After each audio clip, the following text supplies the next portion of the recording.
Halo semuanya, perkenalkan nama saya Ronald dari Prodi Matematika, Fakultas Sains dan Teknik Universitas Nusa Kota Kupang. Pada video kali ini, saya akan berbicara berkaitan dengan Pancasila sebagai dasar negara. Kedudukan Pancasila sebagai dasar negara ternyata memiliki pemandangan dari berbagai tinjauan. Yang pertama, KBBI. Berdasarkan KBBI, Pancasila itu sebagai dasar negara serta falsafah bangsa dan negara Republik Indonesia yang terdiri atas 5 sila dalam Pancasila tersebut. Yang pertama, ketuhanan yang Maha Esa, kedua, kemanusiaan yang beradab, yang ketiga, persatuan Indonesia, yang keempat itu kerakyatan yang dipimpin oleh hikmat kebijaksanaan dan permusyawaratan perwakilan, dan yang kelima itu keadilan sosial bagi seluruh rakyat Indonesia. Sedangkan menurut Muhammad Samsyuddin dan kawan-kawannya, kedudukan Pancasila sebagai dasar negara itu dapat dilihat dari 4 aspek. Yang pertama itu aspek historis, yang kedua itu kultural, yang ketiga yuridis, dan yang terakhir itu filosofis. Yang pertama, aspek historis. Secara historis, Pancasila dipandang sebagai dasar negara karena makna dari sila-silanya digali dan diangkat dari pandangan hidup masyarakat Indonesia sejak dulu kala.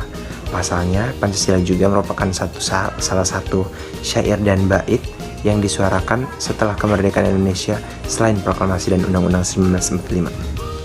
Yang kedua, aspek kultural. Secara kultural, Pancasila itu merupakan sebuah budaya bangsa Indonesia. Maka dari itu, Pancasila patut diwariskan untuk generasi muda. Salah satu implementasinya lewat pendidikan, baik pendidikan formal maupun pendidikan non-formal. Yang ketiga, aspek yuridis. Di mata hukum, kedudukan Pancasila sebagai dasar negara telah tercantum dalam satu regulasi, yakni dalam pembukaan Undang-Undang Dasar 1945. Makanya Pancasila terkesan atau cenderung mengikat.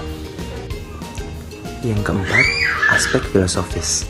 Secara filosofis, Pancasila sebagai dasar negara merupakan pandangan hidup bangsa Indonesia.